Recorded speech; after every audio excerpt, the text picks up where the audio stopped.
सर्वांना सविनय जय भीम. 4 एप्रिल 1906 मध्ये डॉक्टर बाबासाहेब आंबेडकर व माता रमाई यांचा शुभविवाह झाला. हा विवाह भायखळ्यामधील मच्छी मार्केटमध्ये अतिशय साध्या पद्धतीमध्ये झाला. दोघांमध्येही कोणत्याच प्रकारचं साम्य नव्हतं. एकतर डॉक्टर बाबासाहेब आंबेडकर हे 10वी पास झालेले होते आणि दिसायला देखील रुबाबदार होते, तर माता रमाई ह्या कमी शिक्षित आणि सामान्य दिसणाऱ्या अशा होत्या.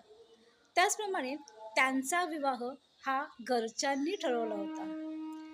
विवाहाच्या नंतर त्यांचे जे सुरुवातीचे दिवस होते ते अतिशय हलाखीचे झाले होते. दारिद्र्य, उपासमार यांच्यामध्ये त्यांचा संसार हा चालू झाला होता.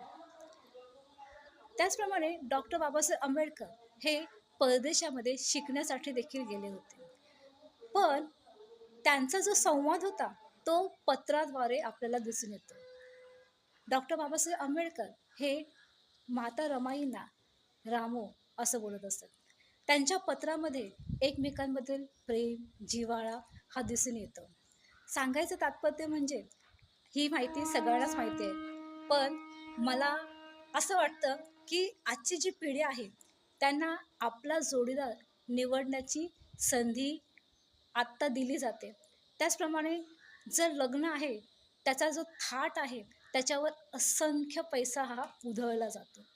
दोघेही एका छत्राखाली राहतात, तरीही एकमेकांमध्ये संवाद हा आपल्याला पाहायला मिळत नाही. मग हे असं का होतं? तर मला वाटतं दोघांमध्ये संवाद हा कमी कमी होत झाल्यामुळे घटस्फोटाचं प्रमाण हल्ली वाढलेलं दिसतं.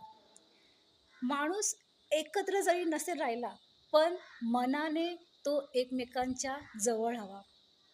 तुम्हाला काय वाटतं?